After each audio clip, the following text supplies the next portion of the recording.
Oke, next ke materi selanjutnya, setelah kita melakukan penjualan nih, setelah kita juga melakukan pembayaran bunga, nah ada yang namanya jurnal penyesuaian. Nah, untuk materi utang obligasi ini, jurnal penyesuaiannya itu ada dua. Ada untuk bunga berjalan yang pertama, ini. Terus kemudian yang kedua, itu untuk amortisasi agio atau disagio. Nah, ada dua ya berarti penyesuaiannya. Oke, yang pertama kita belajar dulu tentang penyesuaian yang bunga berjalan. Nah, kalau penyesuaian bunga berjalan, untuk sisi kreditnya itu utang bunga. Tapi untuk sisi debitnya itu biaya bunga. Ini ya, biaya bunga terhadap utang bunga. Nah, setelah kita melakukan penyesuaian, kita harus melakukan jurnal balik. Nih, selanjutnya jurnal penyesuaian akan dibalik pada awal tahun berikutnya. Biasanya kan kalau jurnal penyesuaian kan akhir periode ya, 31 Desember. Misalnya 2021. Nah, jurnal baliknya 1 Januari 2022 kayak gitu. Jadi langsung dibalik. Kenapa dilakukan jurnal balik? Karena supaya tidak terjadi double accounting atau perhitungan double. Nih, untuk jurnal baliknya tinggal dibalik aja, biaya bunganya jadi di kredit, terus utang bunganya jadi di debit. Oke. Nah, sekarang kita lihat contohnya. Nah, di contoh 1, 2, 3, untuk jurnal penyesuaiannya ada bunga yang harus dibayar. Nah, di contoh 1, 2, 3 ini kita kita menjual obligasinya tanggal 2 Januari, di mana tanggal bunganya juga 2 Januari. Jadi bertepatan tanggal bunga. Nah, untuk 2 Januari ke 31 Desember itu berapa bulan? 12 bulan kan? Full kan 1 tahun. Berarti dia perhitungannya cuman tinggal masukin aja 12 juta. Dari mana? 12% dikali sama nominalnya. Yang sudah kita bahas di video sebelumnya tentang pembayaran bunga. Ntar aku cariin dulu. Nih, daripada kata laba rugi 12 juta yang udah kita hitung sebelumnya nih, 12% kali 100 juta sama dengan 20 juta karena dia full 1 tahun gitu ya. Nah, sementara kalau misalnya nggak full 1 tahun, kita belinya nggak di awal tahun, seperti contoh soal nomor 456, di mana kita belinya tanggal 1 Mei. Nah, berarti dihitungnya cuma dari Mei ke Desember aja. Gitu. Nih, 8 juta udah ketemu. Sebenarnya kalian nggak usah ngitung lagi. Kalian tinggal masukin yang ada di pembayaran bunga sebelumnya. Yang ada di pendekatan neraca. Akun biaya bunga.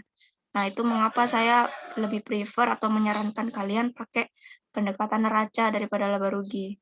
Supaya kalian nggak usah ngitung lagi nih pendekatan neraca. Kalian udah hitung di video sebelumnya. Kalau biaya bunganya itu 8 juta. Jadi bunga yang sebenarnya harus kita bayar saat 31 Desember itu ya 8 juta ini. Karena kita belinya mulai tanggal 1 Mei. Nggak full 1 tahun. Cuma 8 bulan aja baru belinya. Itu ya. Jadi pakai pendekatan neraca aja kalau kalian mau ngitung. Tinggal input aja ke sini. Biaya bunganya masuk 8 juta. Ya, kalau untuk jurnal baliknya tinggal dibalik aja. Oke, fix, clear. Selanjutnya penyesuaian untuk amortisasi. Nah, penyesuaian untuk amortisasi ini muncul kalau ada agio atau disagio. Berarti harga jualnya di atas nilai nominal atau di bawah nilai nominal. Nah, itu baru ada amortisasi agio disagio. Nah, amortisasi agio disagio ini pakai dua metode. Ada metode garis lurus dan metode suku bunga efektif.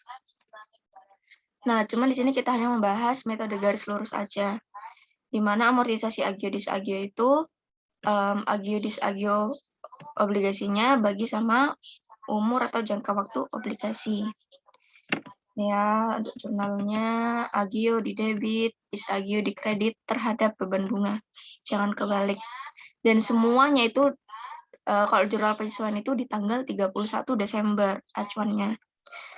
Nah, kita lihat contohnya nih. Di contoh 2 sebelumnya, itu kita jual obligasi tanggal 2 Januari.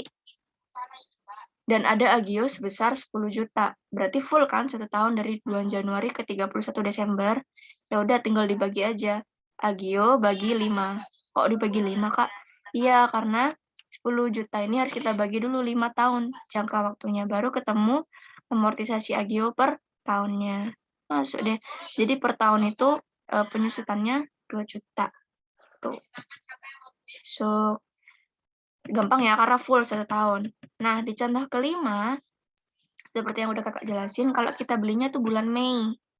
Bulan Mei ke Desember itu cuma 8 bulan. Ya berarti 8 per 12, 8 bulan itu ya, kali 2 juta. Loh, kok kali 2 juta? Ya karena 2 juta ini adalah amortisasi agio 1 tahun saja.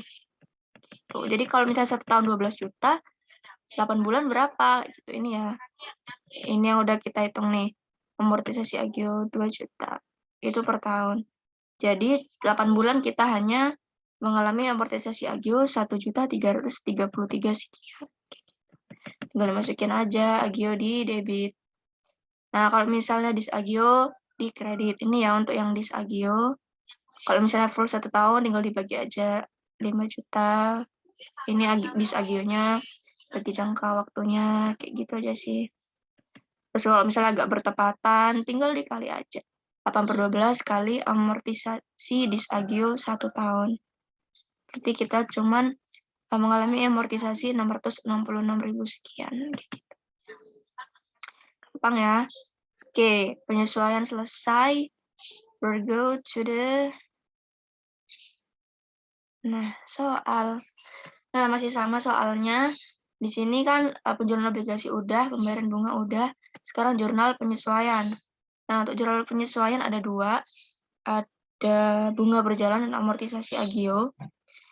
Untuk bunga berjalan, kakak minta Hussein, Radita, dan Syarifuddin untuk mengerjakan jurnal penyesuaian.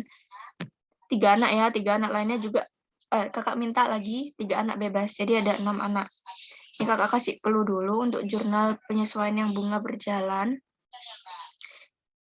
Ini kan kita belinya kita jualnya tanggal 3 April kan. Berarti bunga berjalannya itu cuma dari 1 Oktober ke 31 Desember. 1 Oktober ke 31 Desember itu berapa bulan. Terus dikali sama apa itu udah aku jelasin di video sebelumnya ya. Jadi gitu aja sih.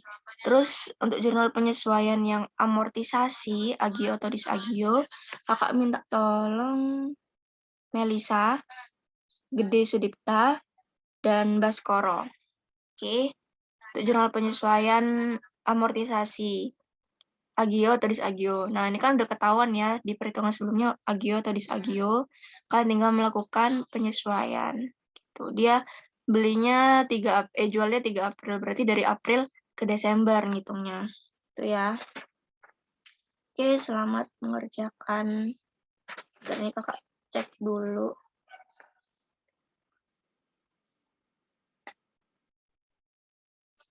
Iya, benar bunganya itu kita ngitung dari Oktober. 1 Oktober ke Desember. Terus untuk yang penyesuaian kita ngitung dari 3 April, kan kita jualnya 3 April. Ya, oke. Terima kasih. Selamat mengerjakan.